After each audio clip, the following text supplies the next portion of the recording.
Assalamualaikum warahmatullahi wabarakatuh. Perkenalkan, nama saya Saiful Stambuk A25181098.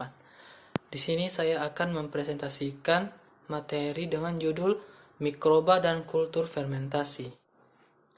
Aktivitas mikroba dipengaruhi oleh faktor-faktor lingkungannya.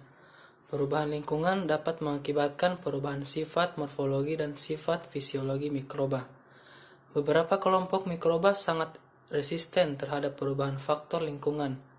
Mikroba tersebut dengan cepat menyesuaikan diri dengan kondisi baru tersebut. Faktor lingkungan yang mempengaruhi faktor-faktor abiotik dan faktor biotik. Faktor abiotik yang mempengaruhi pertumbuhan mikroba, yang pertama yaitu suhu, yang kedua kandungan air, yang ketiga tekanan osmos, yang keempat ion-ion dan listrik. Sedangkan faktor biotik yang mempengaruhi pertumbuhan mikroba yaitu interaksi dalam satu populasi mikroba, kemudian interaksi antar berbagai macam populasi mikroba. Syarat-syarat mikroba yang digunakan dalam industri fermentasi. Yang pertama, harus dapat memproduksi zat yang diinginkan dalam jumlah tinggi. Contohnya, galur khusus untuk memproduksi streptomisin. Yang kedua, biaya operasional rendah. Yang ketiga, tahan simpan sebagai galur murni tanpa penurunan sifat unggulnya. Yang keempat, tahan terhadap perubahan kecil yang terjadi akibat perlakuan tertentu. Yang kelima, tidak mengganggu kesehatan. Yang keenam, tidak toksik atau sifat toksiknya dapat dengan mudah dimatikan.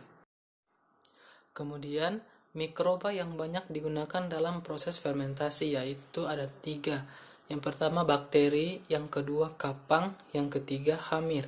Dari ketiga bakteri ini perlu diseleksi dengan cara bioteknologi mikrobial. Yang pertama bakteri. Bakteri cocok untuk fermentasi pangan dalam bentuk cair, misalnya asam asetat dan nata de coco. Yang kedua hamir. Cocok untuk substrat cair atau bir dan wine serta medium padat atau roti. Yang ketiga kapang.